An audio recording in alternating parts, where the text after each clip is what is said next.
Welcome to another Legend Lore episode of the It's a Mimic podcast, where you never know what you're going to get. Welcome to another episode of Legend Lore, where we explore and discuss books and media related to tabletop role-playing games. I'm Adam, and with me is Brad, and today we're covering Daggerheart. Before we get into this product, though, let me ask a couple questions. Let's roll some initiative to see who's answering. We're going to use D12s? We got to use D12s. All right, because it's Daggerheart? Daggerheart. All right. That's a 2 for me and a 3 for you. And I think we're rolling with fear in this case with the black dice.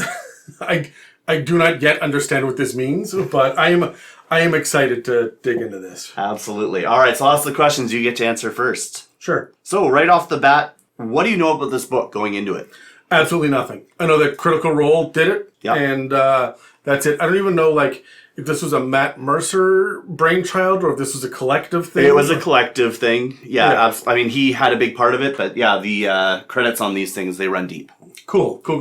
Yeah. I also know that Crawford and Perkins have jumped ship, and they're now on this now. They are, yeah. They are on board. So all of that's very exciting. I'm eager to see what these industry giants are going to produce here. That is a brand new, different system. I'm also really eager for the new Matt Colville thing that he's working on. Yeah, I actually have that in my hands as well already. Oh, do you? It's PDF only. The physicals haven't shipped out, but I've already given it a once-over. Yeah, I hit the Kickstarter, and so I have not looked into the PDF yet. Yeah. I got the email and didn't open it. So. Okay, yeah. As for me, I've actually been playing a little bit of Daggerheart, so I have a little bit of experience with it. I haven't been DMing it, but I have been a player. I've gotten to know the system a little bit. I kind of followed the Kickstarter, but I didn't back it myself. Did you do any, research into this ahead of time? Or did you just sit down at the session zero with somebody saying... So actually, Critical Role has a great, video series introduction called Get Your Sheet Together. Nice. Yeah, so it's a series all about, character creation, how the system works, but that's kind of all I did. I haven't watched their live streams. I haven't watched them play it, but I did get kind of into the weeds with it a bit. Tell me a little bit about the group. How many of you are there? So we started with 3 players and the DM. We just added 1 on our last session. Nice. So we had our session 0. We'll get a little deeper into it, but session 0 is a thing in this system. It is not just bring your character sheet and we'll get started. Yeah. You build the character in the world together. Nice.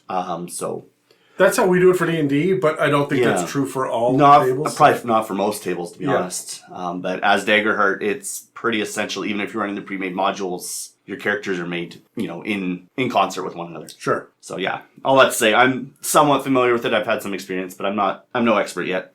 Not that I'm sure many people can claim to be an expert at this point. I'm not a Critical Role guy, right? I'm not either.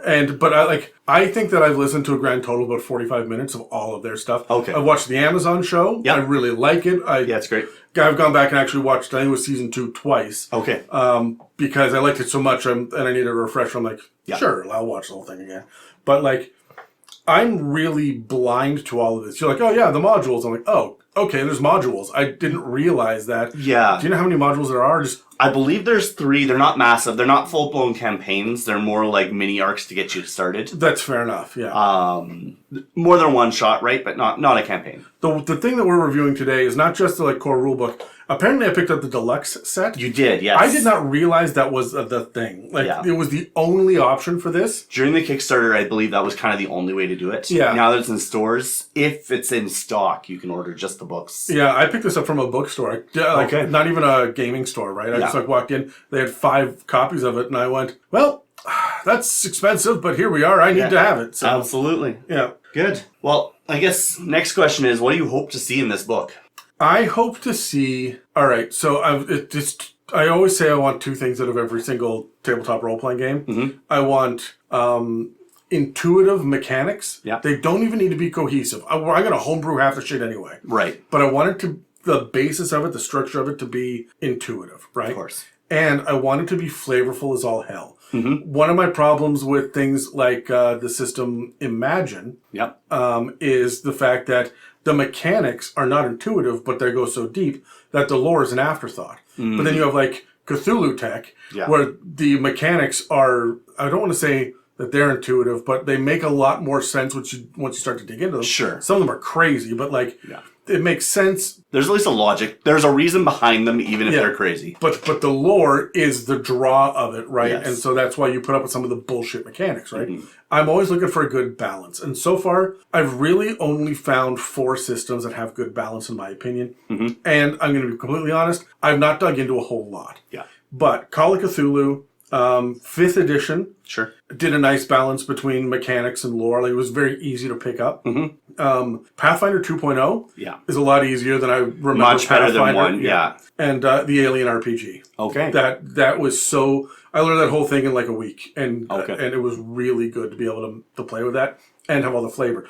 These guys are such professionals, right, that I'm hoping that we're going to get something with intuitive mechanics and deep, flavorful lore, right? Yeah, and I can tell you going into it, you shouldn't be too disappointed with either of those at this point. You're going to get a little bit of both. What were you expecting? What were you hoping to get the first time you sat down to play this? Realistically, I was just hoping for because I know enough about Critical Role, my hope was for a lighter system. I know how they play D&D, and it is not about rule sets and about, intricate mechanics. It's about getting the story across, getting the people together at the table. Which I appreciate. So what I was really hoping for was something that was going to be accessible, something that was going to be collaborative, and something that was going to be easy to kind of jump into, with right away. Did you find that was the case? Yes and no. We'll kind of get into it. I've got some actual, specifically about some of those things, like collaborative. I actually, shockingly, that's one of my biggest complaints. Really? And it's not necessarily the system, but if you know Critical Role and how involved all their players are, they assume that your table's the same way. The Matt Mercer effect. Right? They're expecting that all of your players are going to be able to manage themselves and keep everybody in check. Yeah. There's not really a lot of mechanics to keep. Right? D&D is really good about having everybody has a turn. You know when your turn is coming. You know where your skill set is. It's there. This, we'll get into it, but there's no rules here. It is free form as all hell. Interesting. So this is improv the game. It is improv the game. Like, there are rules. There very much are. Yeah. But after the couple sessions I've played, unless you're looking out for your introverts, they're going to be sitting there quiet for a long time. Interesting. Okay. Yeah, if you got somebody who takes control at your table, good luck. So I guess that's the next question is what are your concerns, right? I guess that's your answer. Yeah, that's my answer. I'm kind of skipping ahead a bit, but yeah. I'm not going to say I have really any concerns. I'm going in so blind on this that if it's a piece of shit, then I'm like, oh, well, that's too bad. Yeah. Spend some money on the books, podcast. Thanks, patrons, for help and pay for it, and we'll move on. Honestly, the name of it is so freaking generic. It is. That, this could have been Cyberpunk, and I would not have known that, right? Yep. Like, it just doesn't scream... Daggerheart, in my head, is like Monster Hunter, right? Sure. Like, it's not...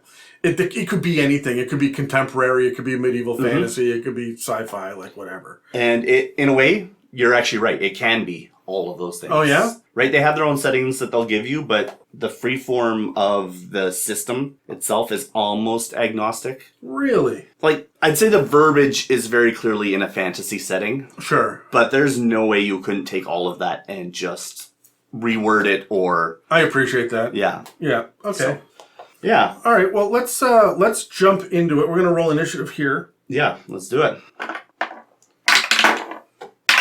6 on the D12 for me, a 10 for you. 10. You get to go first. All right, so there's a book and then there's a box in the deluxe section. Let's do the book first. Sounds good. I'll at least get the box open because it's a little finicky, but we'll get to it next. Sure. Okay, so right off the bat, okay, so I promise you I've not even looked at the cover of this. Okay. I bought it in the bookstore, went yoink, and then ran out, put it on my shelf, and then just sat on it. I went, what are we going to do with this? Right? Yeah. So it looked good on the shelf.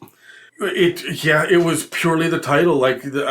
By reputation alone, I jumped in. All right, so there's just generic fantasy floating head poster on the front, right? Yeah. Looks like an elf, the human barbarian, some sort of angel, some sort of devil, like people. That looks skinny enough to be like an undead mage. Frog person. Is that a spider person with the teeth and the eyes? I think that's probably, up there. Yeah. Yeah, I'm not sure what that is exactly. Yeah, so there's a lot going on. Of course, there's a monster, too. That will be one of the monsters for sure. That's not a player character. Looks like a dwarf as well. It's colorful. It's flavorful. It looks like the cover of a comic book. Yeah. But it's floating head. it doesn't tell me anything besides the fact that, okay, I'm in medieval fantasy, right? Yeah. And even that, the only reason I'm getting fantasy out of it is because I can see a little magic being cast, and everybody's holding a melee fantasy weapon. Yeah, and the clothing clothing of all the characters is definitely on the fantasy side. Yeah, but I mean, there's a couple of bricks, but like, there's no castles, there's no. Right, so, so we don't usually talk about the edge of the pages, but I just want to go flip to the back, which is generic.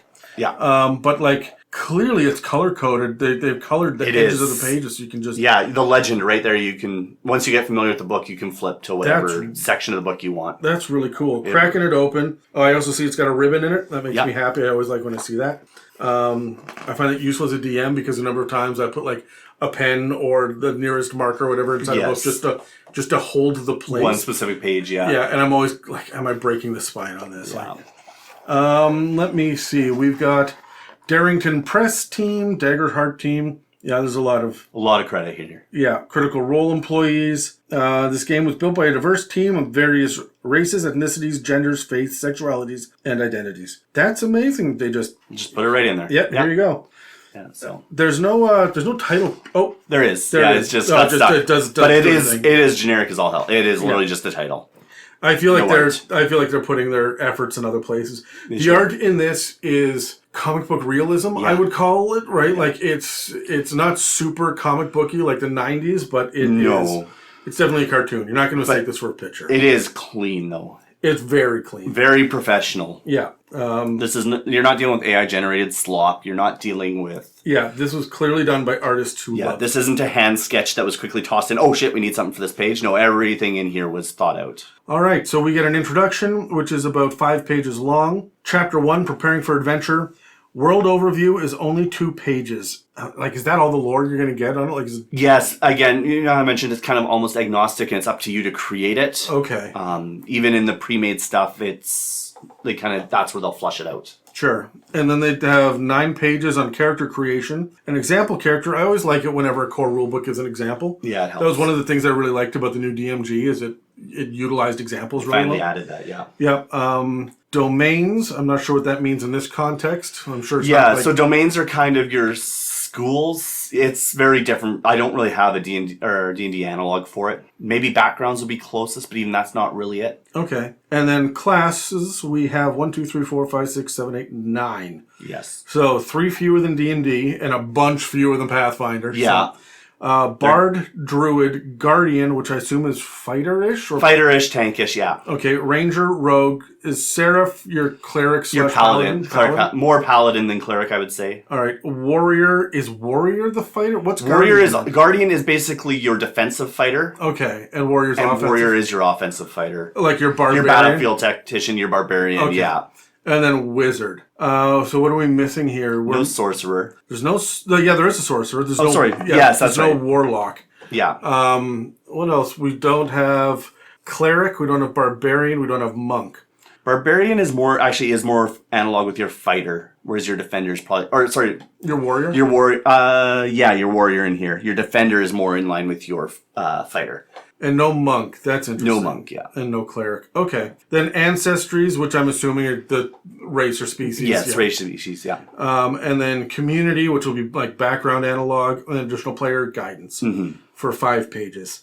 And then Chapter 2 is Playing an Adventure. Flow of the game, then Core Mechanics. The Core Mechanics is only like 20 pages. Yeah, there's not a lot. Player Best Practices is great to see. Yeah. Leveling Up takes 3 pages. A bunch of equipment stuff for like 14. Yeah. Loot. And then a full example of play again. I'd like to see the examples. Chapter 3 is Running an Adventure. Core GM mechanics. And Session 0 and safety tools. Then there's like, holy crap, 11 pages on how to run a session. Yes. And then 1 page on how to run a game and looks like a bunch on a campaign. Mm-hmm. So, like, that 1 page was running a one-shot, right? Yeah. So, like, here's just the quick and easy thing.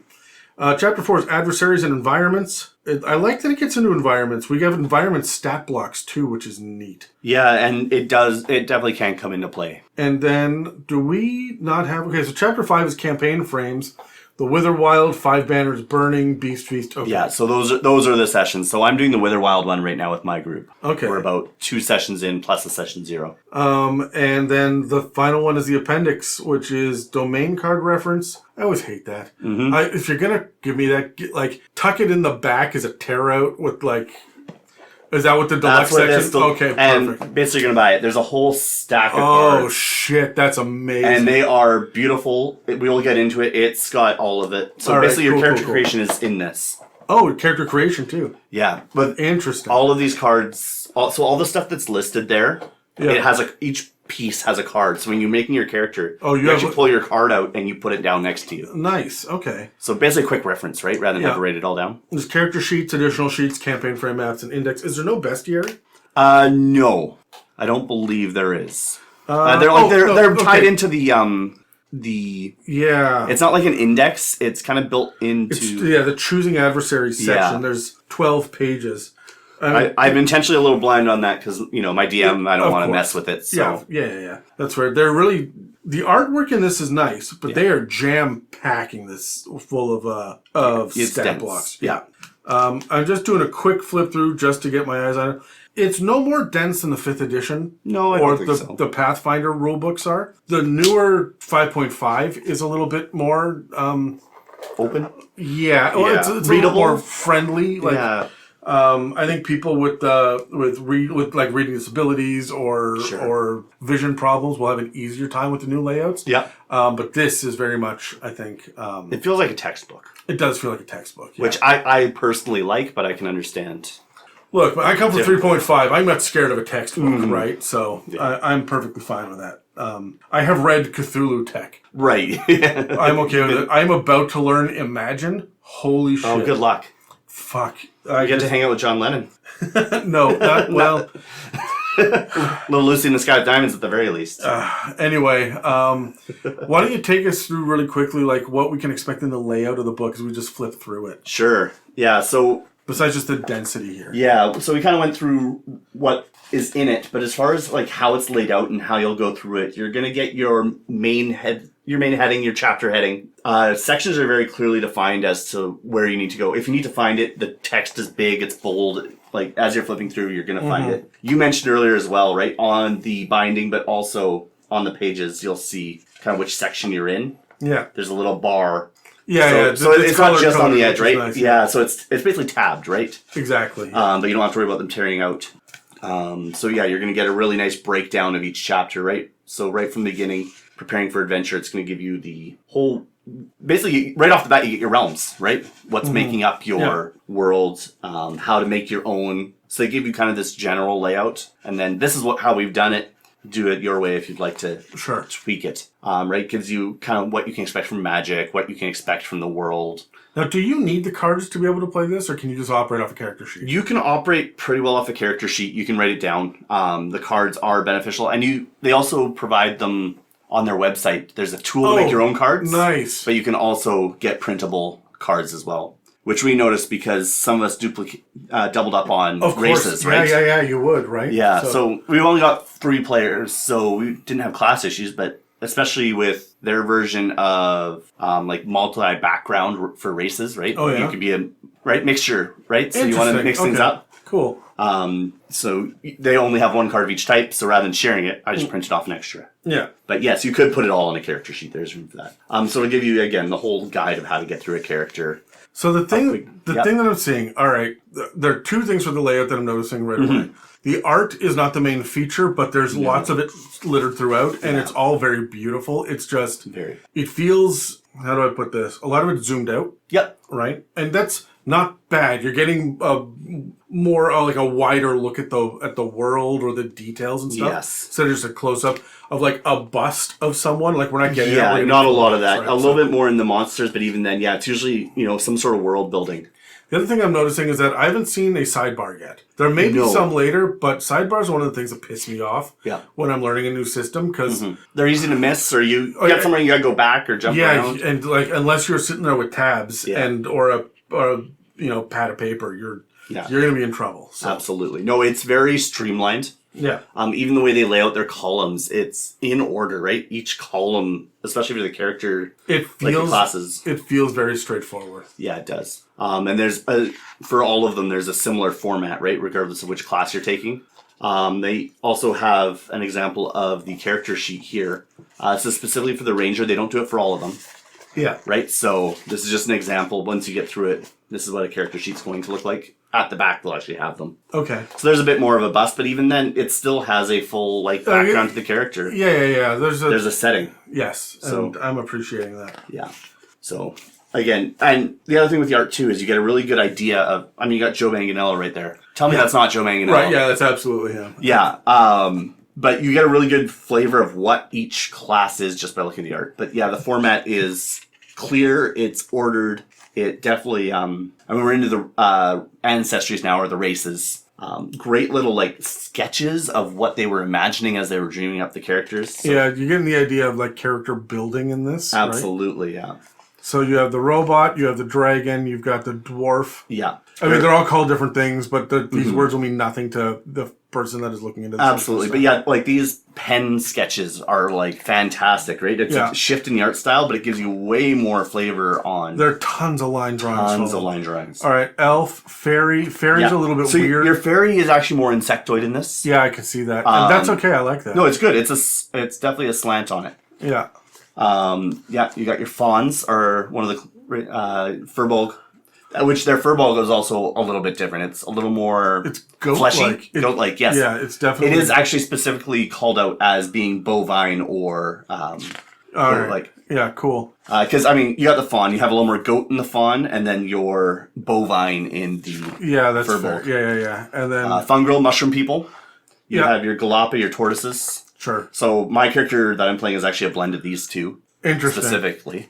That's cool. Basically an infested tortoise. Giants. Yeah. Your Goliaths. You have your goblins. Mm-hmm. Nothing There's out here is so really many. alien. Yeah, halfling and human. I noticed there's no gnome. No. Sorry, we're going to get to it. I believe there is gnome. So Infernus is your tiefling. Yeah. Katari is your cat people. Yeah. Orc. Sure. Ribbit's your frog people. Simia are your monkey people. Cool. And then mixed ancestors. So you're right, actually, we don't have gnome. Thought we did, but... What else are we missing off the list? We got giants, that's Goliath. We don't have anything for, angelic beings. Well, there's the seraph. That's a class, yeah. Interesting. Yeah. So you get more of that. So if you want... Which is interesting, because you have your devil, you have your tiefling, you don't have your compatriot on. But you could have one, you could have characters both, which is very interesting. Absolutely. That's cool. Yeah. So, and then there's a whole section here on missed ancestry and how you kind of play the rules of those. Sure, and then, okay, so your community. So this will be your background. This is your background. So highborn is noble, and exactly. All right. So this is all. Pretty familiar. It's all there. It's definitely its own take on it. It's actually quite different. Oh, it seems to be based more on location, where you are rather than how you were raised. That's an interesting way of going about it. Yeah, it is. But yeah, it's more about your. Underborn's fantastic. We've got a little bit of this, but do they have an Underdark? Is that what it is? It is Underdark, yes, but it is very different. Yeah, more just it's more subterranean than actually Underdark. Sure, okay. And then Wanderborn. So if you're all over, you've got the option. Otherwise, yeah, it's very much kind of like your Rangers having their regional features. It's kind of that, but everybody gets it. And then additional player guidance, which is good. Playing disability and purpose with respect. Yeah, I'm just enjoying but. Here's the thing. It's all explanation and very little mechanic. Yes. Yeah, it's all very flavored, right? It's telling you how this works. There is a section once we get into equipment. I really like the art of the goblin there on page 85. Oh, it's gorgeous. They also have a section how to play a deaf character. There's a whole segment just based on that. What? Oh, yeah, right there. No, those. I got it. I'm so tied, glued in, I missed it. That's good. Yeah, but playing a blind character, playing a deaf, it's all in there. They have and it looks like they're handling it appropriately. Right? Yeah, well, they brought the people in who would... Of course, yeah. Right? I mean, we saw that in the title. All right, so then we get... Yeah. Here, let me take the... Absolutely. So we can motor through, because I want to get into some of the mechanics of this. Sure. Which is not what we usually do in Legend Lore. It's usually just first impressions. But this is a new system, so it'd be good to at least cover it a little bit. Trait rolls, attack rolls, spellcasting rolls. I'm just... So, yeah, this is your mechanic. We are in the mechanics section right now. Yeah. The domain cards, raising damage thresholds. Yeah, so your domain cards are based off when you choose your class. Mm-hmm. Each class is associated with 2 different domains. So it's either like Arcana or Nature or Lore or...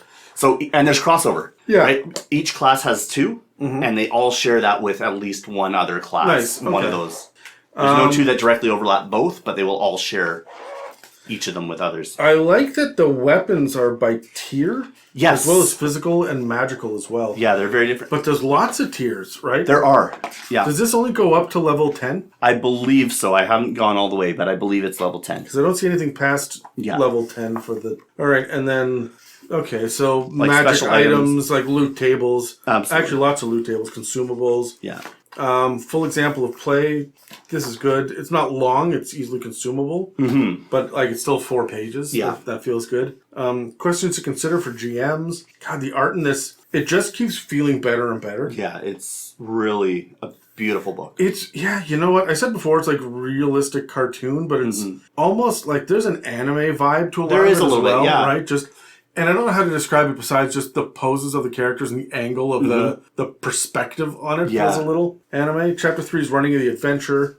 So this is DM tips, I guess? Yeah. So there's 2 ribbons. 2. That's fancy. I mean, this whole system is based around the balance of hope and fear. And the yellow and purple. And so the yellow and ribbons. purple. Yeah. So you have your hope and you have your fear. That's cool. Yeah. GM best practices. Avoid undermining success. Softer and harder moves, ladies. Mm-hmm. Make a move that characters don't see. All right. So there's lots. And then how fear works. Fear mechanic, I assume, is intense. Your fear mechanic is solely in the purview of the DM. So it gets really deep. I obviously haven't spent a ton of time in there as a player.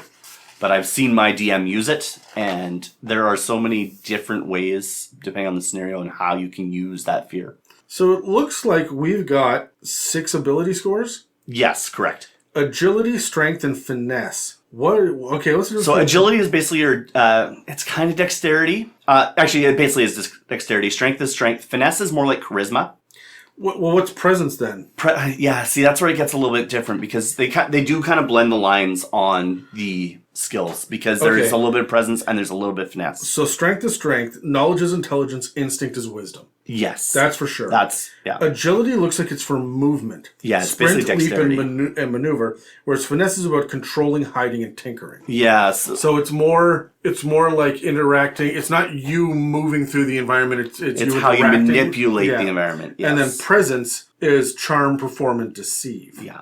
Okay. So I guess you're more in your charisma and presence. Yeah, all right. Interesting. That's very cool. Interesting that we don't have like a constitution anywhere there. No, it comes in a different form of what they call basically breakpoints on damage. Mm-hmm. So rather than damage actually dealing, a certain number of hit points, you have thresholds. And so when you hit those damage thresholds, you take more wounds. It's a wound system rather than a damage system. So you still roll damage, but that damage basically determines, and that's where the Constitution kind of comes in. Gotcha, okay.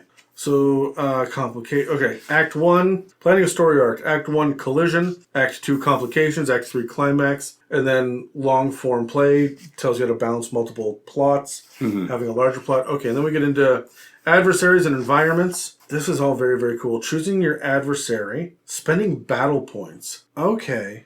Yeah, so that must be on the DM side, because I haven't come across that as a player. So battle points looks like 3 times the number of PCs in combat plus 2. Yeah, I think it's their CR system, I think, is kind of what it is. Yeah. That's a really cool way of balancing it. Wouldn't have occurred to me, but I like that.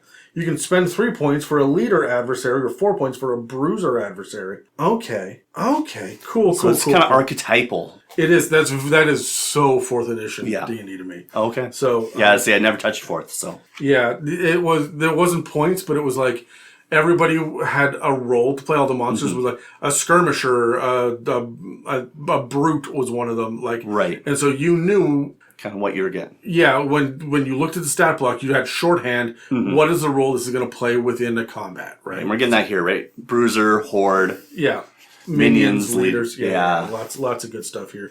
Ranged, skulks, so those will be your sneakies. Social, I like that they have social specifically, right? Yeah, standard support. Then improvising, and then, adversary... Stat blocks. Stat blocks by tiers. There's enough here. There's lots, right? That it's not going to be a full monster manual worth, but it's enough of a bestiary that I could probably get a solid 6-month adventure without starting to want, right? And then and you could probably reflavor a bunch of that stuff too, right? Yes, any absolutely. DM worth their salt at that point. Yeah. So it's got a difficulty score, motives and tactics, thresholds, hit points, stress, attack. I would love to know how this math breaks down. Yeah, I can give you a little bit of it. This is also something interesting. Players play very differently from monsters. I've noticed that in a lot of other games that I quite enjoy. Like Call of Cthulhu and Alien, you don't play the same way as the players do. I watch our DM rolling his dice behind the scenes, and the way that he plays is so differently than the way that we play. That's very interesting. The other thing that's very cool here is environment stat blocks. This section contains a list of environments by tier, followed by the environment stat blocks. There's a section earlier called using environments. And it's, so tier 1 is abandoned grove, bustling marketplace, ambushers, local tavern. So they're not just setting, but they're like events at the setting as well. Right. And then like outpost town, raging river. Level 2 to 4, which is tier 2, is haunted city, mountain pass, hallowed temple. Tier 3, there's not a lot of these. So there's not a lot, but it's enough to be a set, right? If you're doing a campaign, one of those is basically going to be your set piece for the castle siege, pitch battle, and then tier 4 is divine usurpation, chaos realm, imperial court. Yeah, there's some cool shit in here. Chapter 5 is campaign frames. This is just how to run. So these are their actual these are their locations. Yeah, so these are basically these are their modules. Gotcha. They're mini modules. They're not huge, but they do come with some settings. And you should not be... We'll skip out of the Wither Wild because you're playing there you go. All right. So Beast Feast. There's an overview. If your group decides to play this campaign, give your players the following information before character creation. Yeah, it's nice to have that information. Yes, that's what our DM gave us, right? Nice, he gave us a little map. Here's the world during session 0. Build your characters around this kind of setting. Now, this is interesting. This will piss off all of the idiots out there. I'm just picking up in the middle of the narrative here that's kind of explaining the overview of the story. That was until the village's beloved halfling mayor, Doug Dougal, and then it says in brackets, he/him. Yeah. If you're going to pick a fight over that, you can kick rocks. Yeah, but it's really cool that if they're including that, that means there's going to be other variety besides he, him, she, her, right? Yeah. And it's cool to have, if you're going to have this variety of, how do fairies identify? Yeah, right? Actually, they specifically do call out. I've seen a couple of them called they don't have an identifier for them. Yeah, right. They just are they. Yeah, that's fantastic. So, this is really cool. So you have starting equipment, distinctions. There's a cave of wonder, beasts and blooms, and then the lore is the orb of concentrated magic created by the Hylaeus, the forest mage, to trap dangerous creatures within the plover caves. This is really fun. But again, it's a setup. It's not... I am not seeing, and then you go to this location and fight this thing, and then you go to this location and fight this thing. It's like, here are the items that'll be around. That's really cool. You're getting more of a setting than an actual adventure, if that makes sense. Yeah. And then session 0 questions you might have. Oh, see, that's really cool. Okay.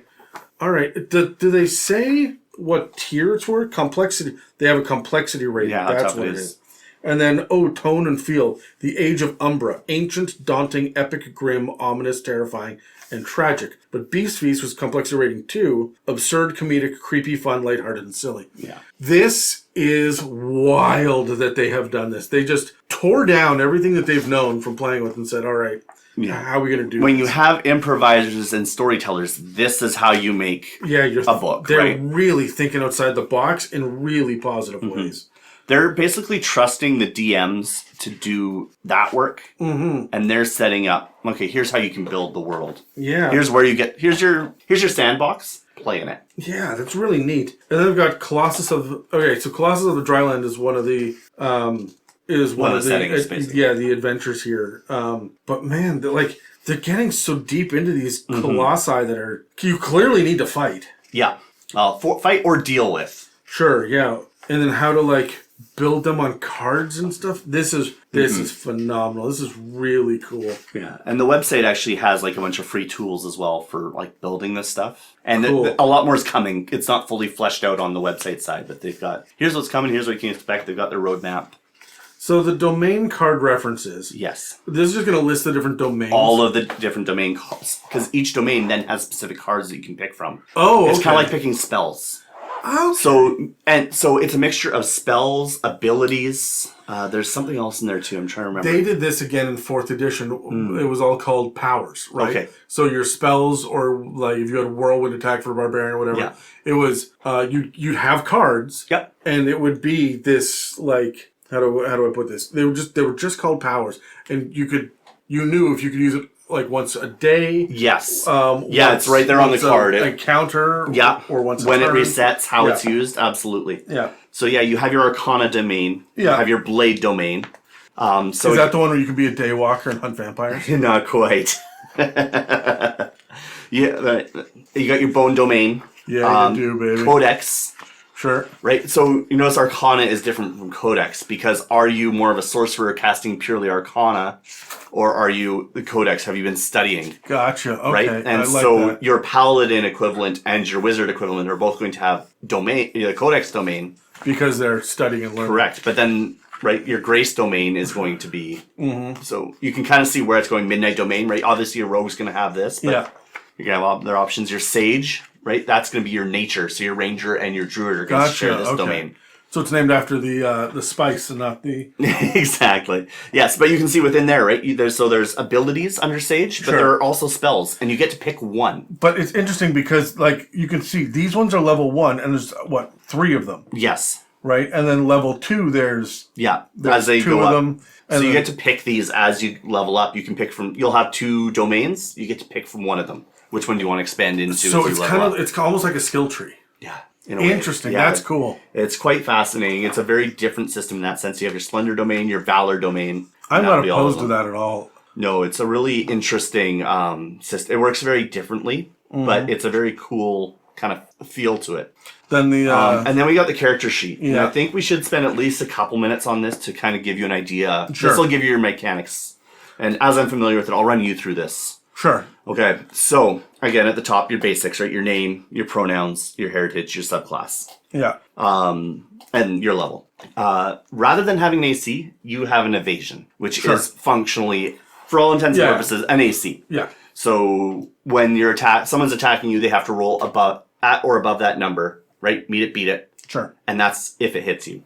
You have armor. Is that damage reduction then? No, the armor is damage reduction. Yeah. Armor is, yes. Okay. So evasion is do they hit, and armor is how hard. Exactly. Gotcha. So you can build your character to be really evasive, so you don't get. It's almost the opposite of AC, right? Yeah. Because actually, if you have a high evasion, that's really you're just not getting hit. You actually have kind of a high AC in that sense. It's almost like dex saves. It is. Yeah. Okay. Almost every attack is basically a dexterity save. Sure. All right. You can then spend your armor, so that will be based on your equipment. So whatever piece of armor you choose will give you a certain number of armor points. Sure. And then there are abilities that modify that and things like that. Okay. And so you'll spend that to reduce damage. Below, and then next to that we have all of our abilities that we talked about earlier, right? Sure. Agility, strength, all that stuff. Yeah. It tells you underneath as well which. Now, what's interesting is that we don't have a long list of skills. No. What we have is 3 different uses of each one of the abilities listed underneath. Yeah. So that this is what you're going to use. Exactly. So you say, hey, I want to do this. Yeah, it sounds like that would fall under an agility check. You're not having a bunch of skill trees. Cool. When you create the character, you can get +2 in one, +1 in 2 of them. Mm-hmm. So that's up to 3. 2 of them will have 0, and 1 will have a -1. Okay. So that's how character creation works. Dead simple that way. All right. Easy enough. Just flat across the board, and then there's ways to increase it and decrease as you go. Sure. Damage and health, we've got a whole section here. So I mentioned earlier the damage thresholds. So based on, again, the equipment that you're wearing, will have different damage thresholds. So that is almost more like your AC equivalent. Okay. So they'll roll the attack. You'll evade it or not evade it. If they hit, they then roll the damage, and you compare that to your thresholds. Okay. So if it rolls over your minor damage threshold, you'll take 1 point. If they roll over the major, they'll take 2. And then there's up to severe where you'll take 3 points of damage. Okay. That's where the armor comes in. So you can reduce that threshold by 1 if you spend an armor. All right. And then below that, we have HP and stress. So there are certain abilities that you take that will cause you to gain a stress. There's other abilities you can use to reduce your stress. Stress is a mechanic more than it's actually... It is in the Alien RPG as well, and it's possibly my favorite fucking game. It's really cool. Yeah. I've played with it a little bit. We had a new player join us last session. He made really good use of his stress. That's cool. And HP is HP. So once you're out, you're out. Below that, we have Hope. Hope is a really important resource. And you gain that basically by rolling dice. The DM can also award it, I believe, in certain cases, as they deem fit. But basically, we got to cover this. 2d12 system when you're rolling for anything. Rather than a d20, you're rolling 2d12. All right, so 2 to 24. 2 to 24. Okay. Now, those dice are going to be two different colors. One you're going to distinguish as a fear dice. One you're going to distinguish as a hope dice. Okay. Whichever number of those is higher is how you roll. So you can have, a 20 with fear. So it means that you succeeded, but the DM's going to have an advantage, right? You're going to have some fear in your heart. Wild. You can fail, right? You could roll a 3, but you had a 2 on the hope and a 1 on the fear. You failed, but you have some hope. You might have actually an advantage going next time you take an action. That's a really cool mechanic. So when you roll with hope, you gain one of these little markers up to 6, which then you can spend on abilities and skills and things like that. Neat. The DM, if you roll fear, 1, there's actual impact in the game, but 2, he'll get a fear marker. Okay. So players get hope markers, the DM gets fear markers, and you spend them. The DM has ways to spend the fear to impact the flow of combat or the way that things act. Experience is not actually XP points. Experience is more... So I'll take my character, for example. You write down kind of a description of your character, and anytime you would be in a situation where that background of your character would align with what you're rolling for, you get a bonus. Nice. So, like right now, we're early game, we get +2. So one of them is pastoral. So if I'm doing something with my character where I'm pastoring people, I'm a druid who kind of serves the people, does potions and things like that. Okay. So anytime I'm in the community and guiding people... Sending cows out to pasture. Exactly. Yeah, exactly. But if I'm rolling and I can justify to my DM, I'm like leading these people. Yeah. So you get to add your pastoral experience, you get to add 2. Okay, that's cool. So it's like circumstantial bonuses. Exactly. Right. So you during character creation, you kind of create this experience. This is what my... Do they have a list, or is it just free form? It's free form. Beautiful. They'll have some examples, but no, it's not a list that you say, I want this one or this one. No, you create your own. That's really cool. We work together during character creation, and my brother was coming up with these ones as he's trying to do it. And we're working together, trying to get the verbiage right to get across what he wants. And you get there. It's great. Who's your DM, by the way? It is a good friend of mine named Zach. So he's one of the players in my campaign. I didn't meet Zach. No, you would not have met. No, you wouldn't have. Okay. No, nobody you know. But he's doing a great job with it. But player in my campaign, so it's nice to flip the table on him. Gold, it's pretty clear in here. You can play with gold. And it's not handled in amounts. It's handfuls and bags. Nice. Or a chest. Yeah. And basically, we're basically... I like the simple hand waving of it. Exactly. Are you wealthy? How wealthy? Yes. Right? Exactly. By degrees. Do you have access, in your character background, do you have access to a lot of funds, or do you not? I fully believe that by 7th edition of D&D, they will have adopted it. I think so, yeah. We're moving away from economy. Yeah. Class feature, this is where you fill in the stuff that's on the cards. It's just completely blank. It's not even lines or anything. No, it's just, you write it in. Print small. Yeah, exactly. Weapons, so again, this is stuff that you pick right off the bat. They do have proficiency, and as you level up, you'll basically gain proficiency. Cool. All right. We're familiar with that. Yeah. You get a primary and a secondary weapon. Each of the weapons is actually listed as a primary or a secondary as you go through the I saw that earlier. I didn't know what that meant, but okay, yes. That's cool. So you get one of each. So you can't take 2 primaries. Sure. Okay. And then your active armor, you just choose a set of armor, and that will either increase your evasion or your armor. Okay. Right? And I guess you can pick up other swords or axes or stuff. You can store them. You can have them. Yeah. But they're not your You can't fighting. you can't pull them out in combat unless they're your prepared weapon. Sure. Okay. That makes sense. So you have 2 weapons that you have prepared. Yeah. What's strapped to your back or hip right now and what's in the bag. Right? Exactly. Okay. Range is a completely different mechanic.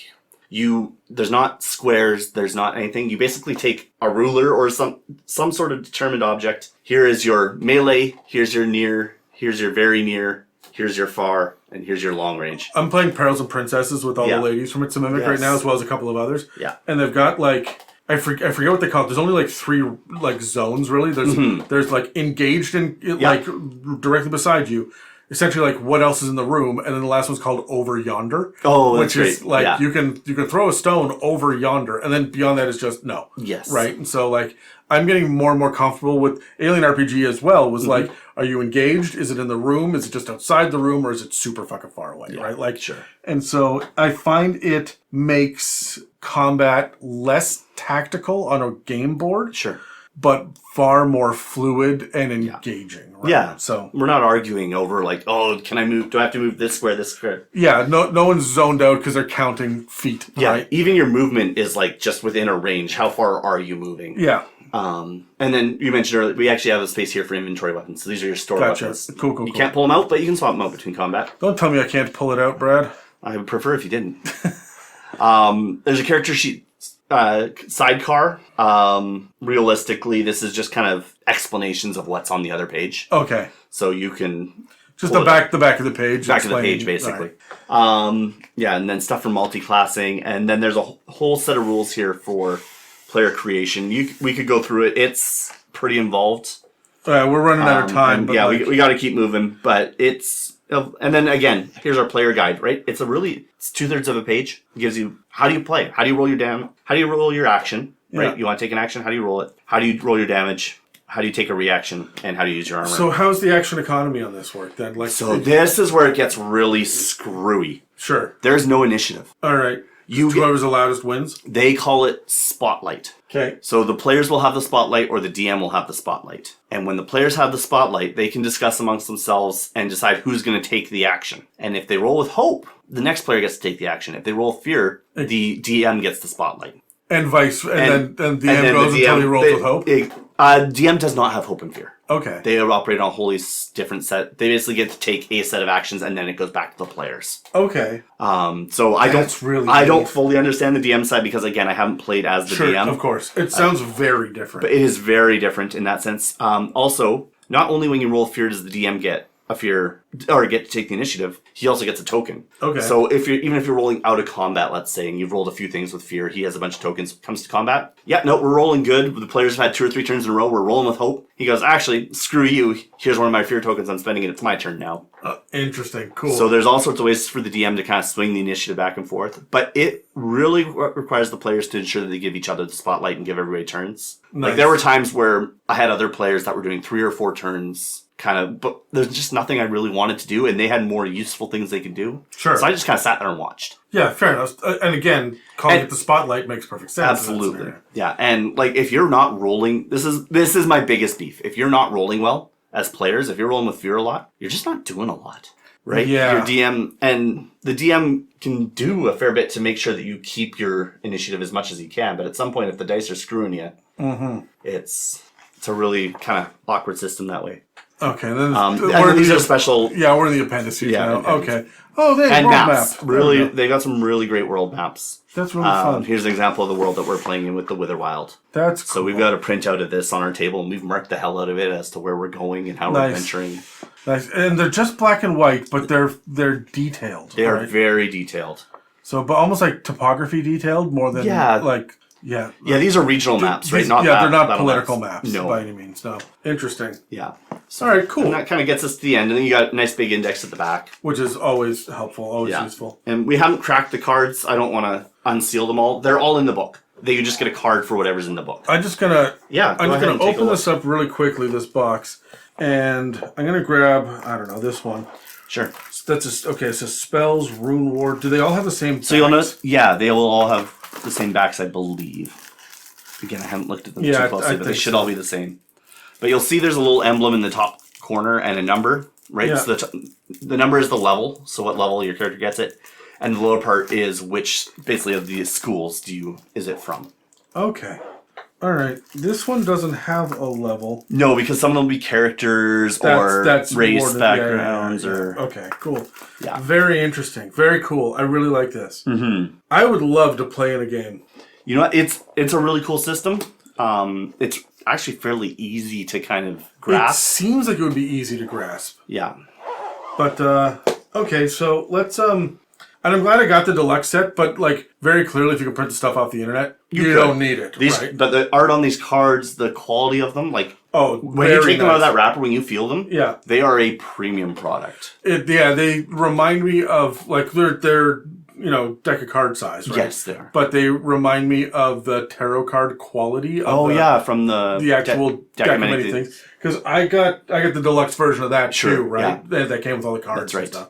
And so it seems like. Yeah, it's a thick cards. It's a premium card stock. Yeah. The art on them is fantastic. Yeah. Printing qualities. Like deep, vibrant colors. And absolutely. So, you could print them out yourself. Go ahead, but if you got the money, I would recommend getting the card set. All right, so let me ask you a couple of questions. Yeah, shoot.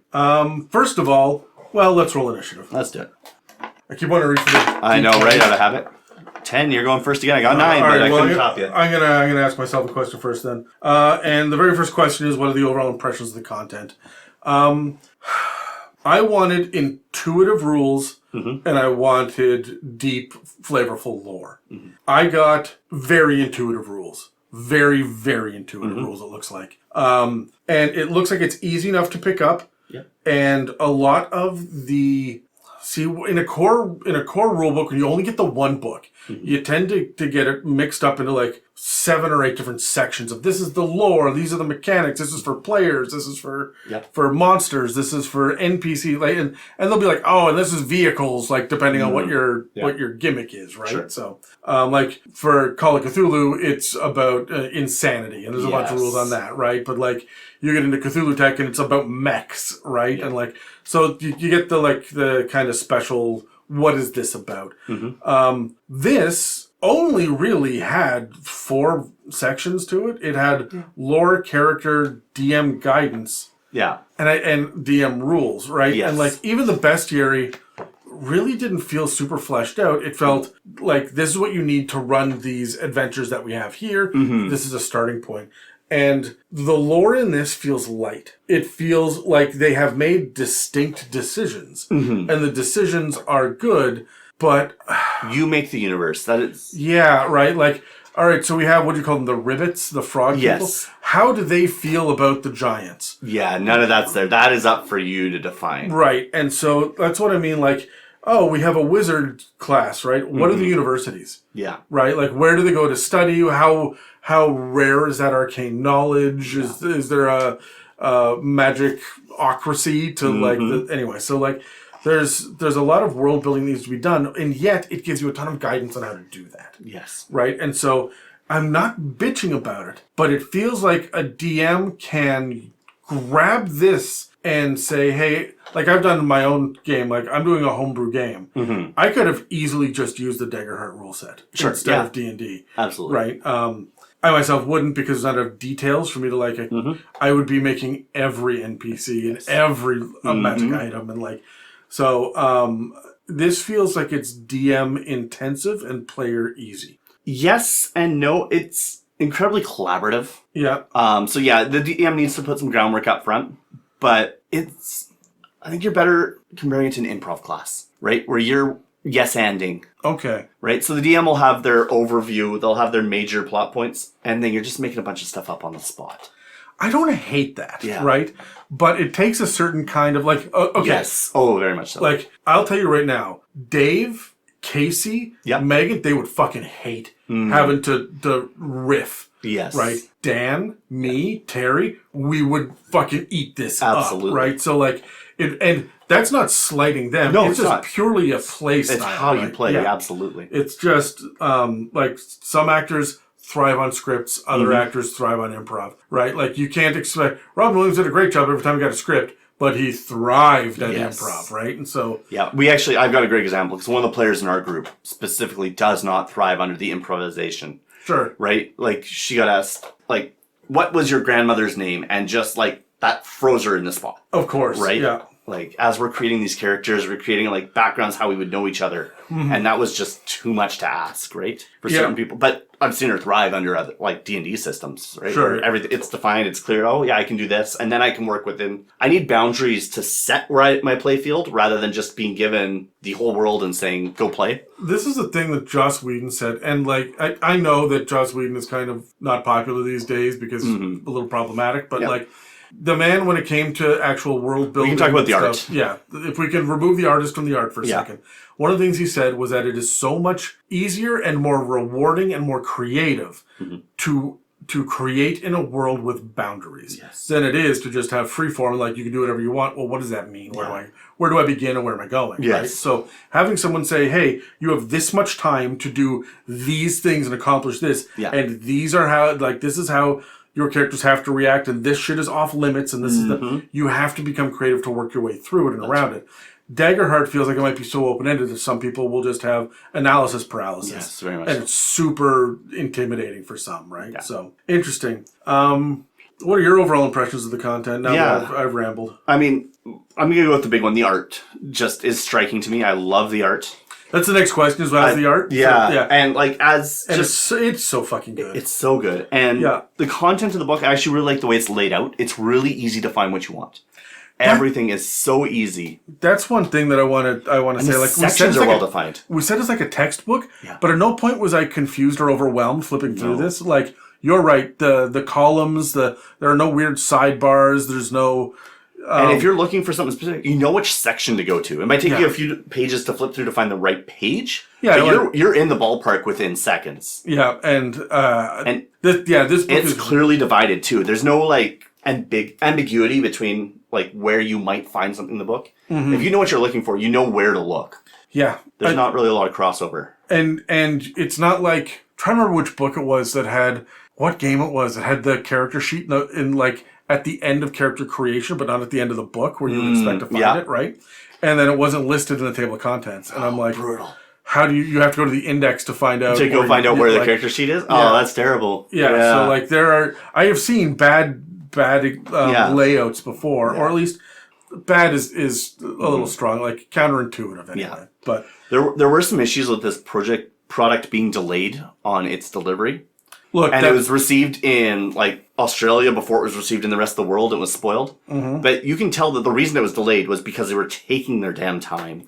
It is a polished product. I would rather have a good product on my shelf for the next 10 years that I got 6 months late than have a shitty product on my shelf for the next 10 years. This isn't a video game you can just patch. No. Right? We've seen it with Unearthed Arcana and D&D books. It sucks. Although, I want to say, was it Kingdoms of Warfare that I got? Matt Colville's book, right? Where he printed it out, and then I realized there were a couple of mistakes. So what they did was they printed it and then shipped it with stickers. Place this over this on this page. Yeah. And I went, that is as far as hot fixing it, that's the way to do it. Yeah, I mean, what are you going to do with a physical copy, right? So, besides pull it from shelves and reprint the whole thing. Yeah, and that's expensive. Yeah, and we're not all Hasbro. No. So, the art's beautiful. The content is great. Is the lore deep enough for you, now that I've bitched about it? It depends on how you're interpreting lore, I think. Right? If you're looking for what you're talking about with specific details about all of that, then no, absolutely not. That's not what it's... But it wasn't designed for that. It's designed... The lore is there, but it's done through the art. It's done through the very generic world. Here's your overview, and it's like, here's your playground. Go play in it. Rather than... Oh, yeah, you got to remember this guy's name is Colonel whatever, and his particular demeanor is that he is grumpy and he's mean all the time. Like, that stuff's not there. You can do it. So, yeah, it is shallow in that sense, but I think it actually provides a greater depth because it's not strict, if that makes sense. Yeah. The number of times I've had to go into my DM notes to try and remember like a character in a specific, Eve of Ruin I'm running through right now. The number of times I'm having to flip through that damn book to remember details about each character that they're coming across or each piece. Yeah, and everything is mind-numbing. Everything in Eve of Ruin is like canonical too. Yes, so, it is. Yeah, like every bit matters. Yeah. And that stresses the hell out of me. Oh yeah? The idea of being able to just be like, I don't know, I feel like this guy should be like this and this. See, like, I'm playing with all of the pieces from Eve of Ruin. The Rod of Seven Parts is in my game. I've got Vecna and Cass and Strahd and Mordenkainen and like the Circle of it. Like I've got all of it. Yeah, in my I love game. having the big piece, the set pieces defined. But I don't need every minion defined. No, and I've got my own unique take on all of them. Yes, right? So, the clash between Strahd and Vecna is one of my favorite things in my world. Right, but so anyway, for this. What grade do you give this, like a letter grade, as if it was at school? Yeah, I'm struggling with... I think it's probably like a BB+. It's not an A. I think there's some room for improvement. It's not even improvement, because I think what it delivers, the product itself is great. It's just not deep enough. I need 2 more books. Sure. Right. More books would absolutely help. Environment, more classes, more... You need a proper bestiary for this, I think. Yeah. Even if it's, a small appendices size book, you need more than what's here. I feel like any time that they release a module, they should have 25 pages in the back be additional. Yes. Right, like D&D does, right? But maybe for this book... 45, just give us more and more. And this more, is your starting point for it feels like it feels like a really good, and it's teaching people not only how to play the game but how to play tabletop role-playing games too, and that's really beneficial. That's really good. This as a product, if you have people who've never played D&D before but are interested in the space of role-playing, I would take this before I'd send them to D&D, to be completely honest. Well, on my shelf is a new starter set, so I'm very curious to see. I haven't seen the new starter set. This is by far one of the easiest, I think, to pick up and just play with, unless you're getting one of the smaller books like Printweaver or Perils of Princesses, which are just 100 pages of very simplistic art. Sure. Very easy to grasp. This is, you put this in front of your players, they're going to be impressed with the product. Yeah. If nothing else. So, you said B or B+? B or B+. All right, commit to one. I'm going to give it a B+. Okay. I think because of its promise, I'm going to give it the plus. This honestly feels like a B+ to me as well. Yeah. If I want to give it an A because I think there are going to be details, like an A-. There are going to be details in here that we've skimmed over that I will be like, that's fucking brilliant. I love that advice. This is good. But it feels like a Dungeon Master's guide without Dungeon Master details. It feels like it's got rule sets and only a handful of actual rules, right? And everything can be boiled down to the same basic mechanic over and over again.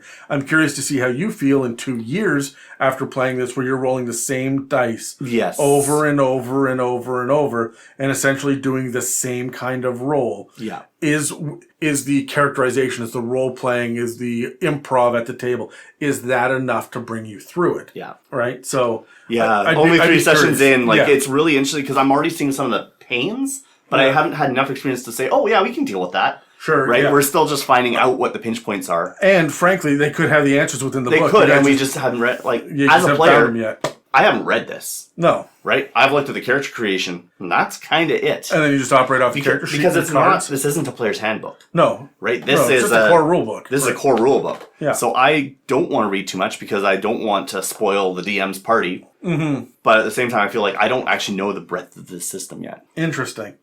So, when should someone add this publication to their library? What point in your tabletop role-playing game?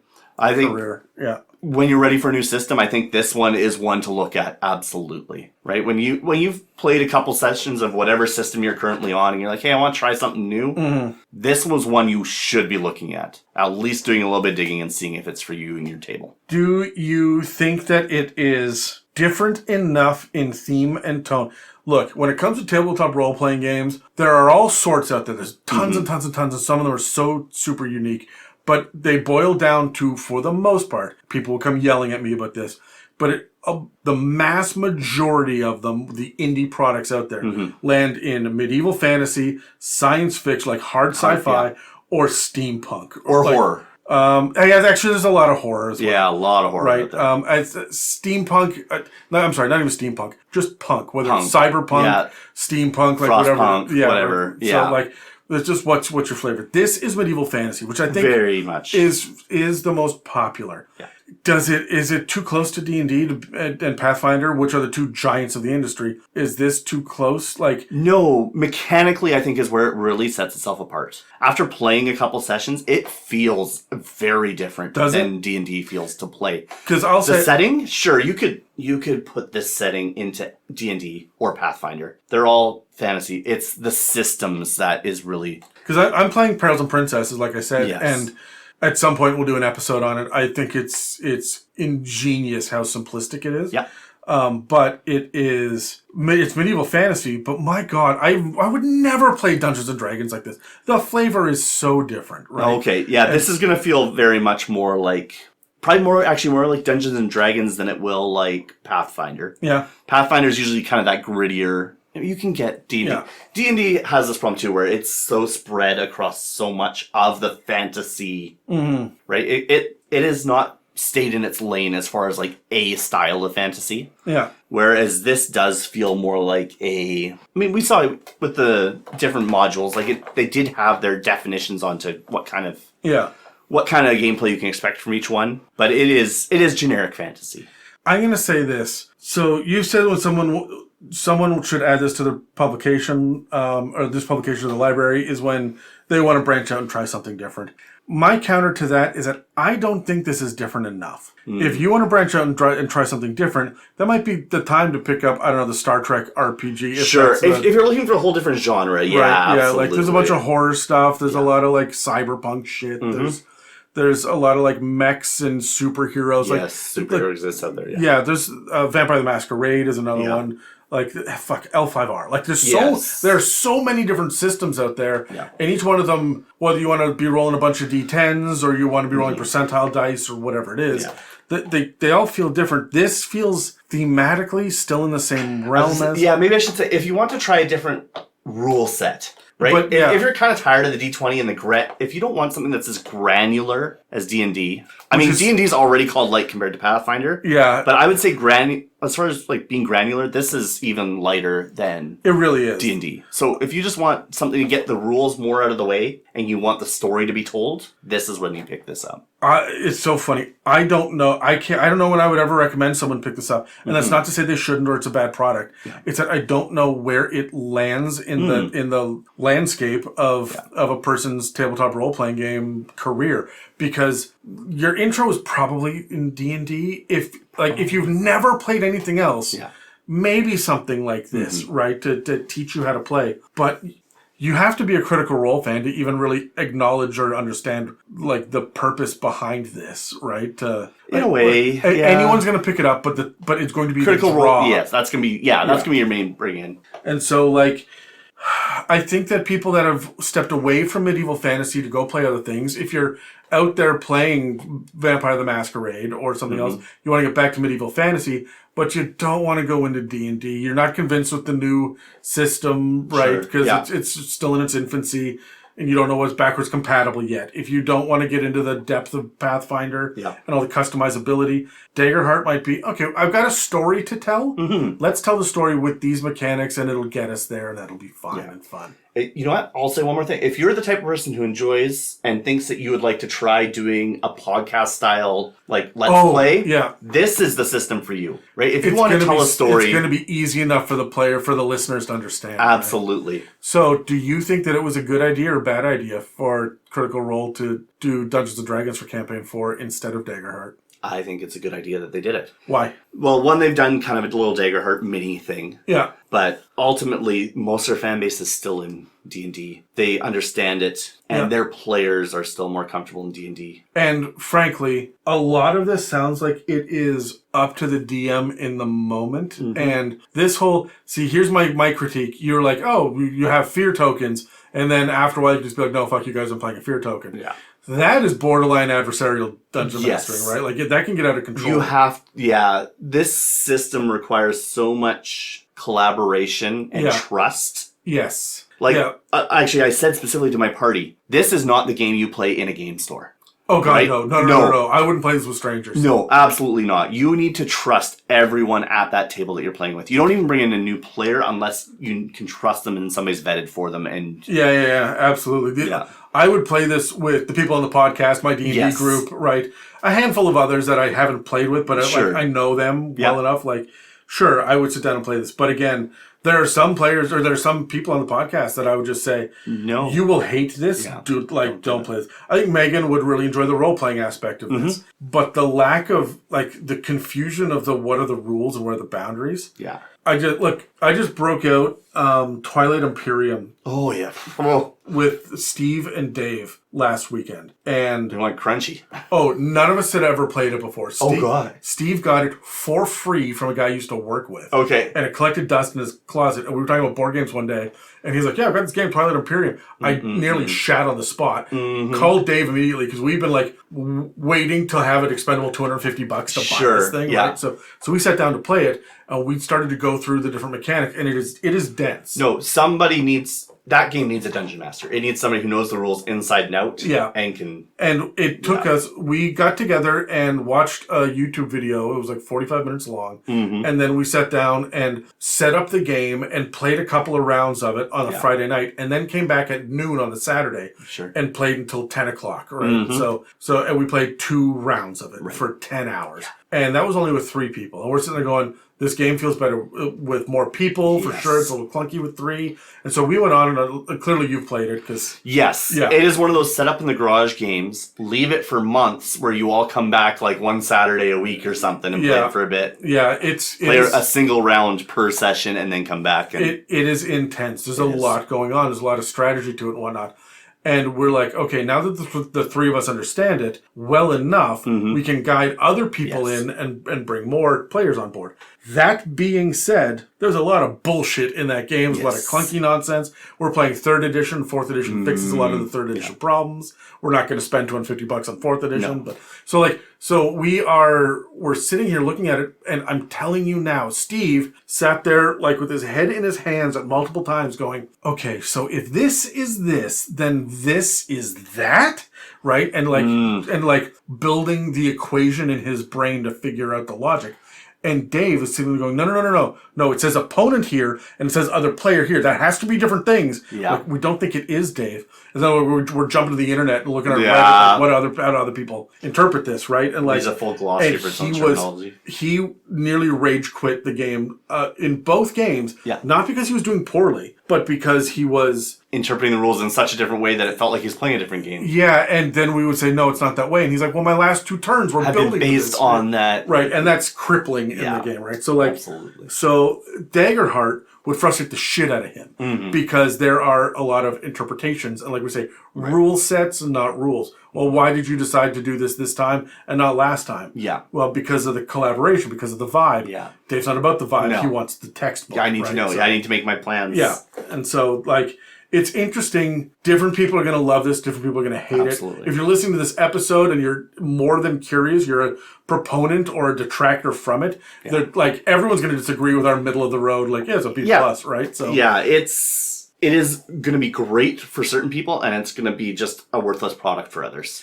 I think that if you know when I buy this for the Critical Role fan, not the deluxe version, as a Christmas present, right? Sure. Right, and here you go. When we're done this campaign, let's run 4 months of Daggerheart. You DM it. Here you go. We'll cover this in the summer, right? If nothing else, you end up with a beautiful book on your shelf. Hey, it is absolutely beautiful. And like I say, there are so many DM tips and guides, like Session 0, how to think about tone, There's a lot that you can take out of this and transplant back to D&D or to another system. To any other system. It's just like really good, good gameplay practices are listed in this book. And I gotta say, that's phenomenal. If I had a 14-year-old kid that wanted to learn how to play tabletop role-playing games, Daggerheart might be the thing I hand to them first to say, learn this, and then I will sit down as an adult at your table with other people, and I will help you work through. You GM it the first time, right? So that's it for this episode on Daggerheart. If you've been inspired by any conversations in this episode, you can reach us through our subreddit, r/itsAmimic, our Facebook group, our Threads account, or on our Instagram. If you'd like to support us, you can check out the show notes below for links to our Patreon, as well as our website, where you can donate or check out our store. And don't forget to like, comment, subscribe, and please leave positive reviews. Every little bit helps.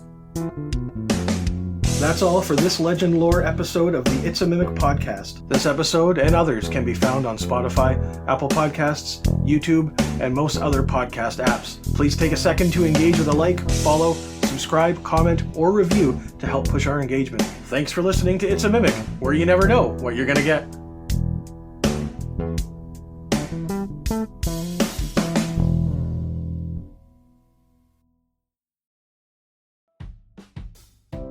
If you'd like to support us, we have a store with some merch and a donate button on our website, itsamimic.com. You can also head to itsamimic.com to find a comprehensive episode guide and more information about the show. We do have a Patreon, which not only offers access to our exclusive Discord server, but also hosts over 100 episodes, including a variety of bonus episodes covering topics like 5th edition book reviews and the campaign builder, spells and gods, fae, homebrew inspiration, and even the Blood War. If you'd like to submit any mailbag questions, please reach out to us through any of the social media links in the show notes of this episode, or send us an email at info@itsamimic.com. This has been an episode of It's a Mimic, where you never know what you're going to get.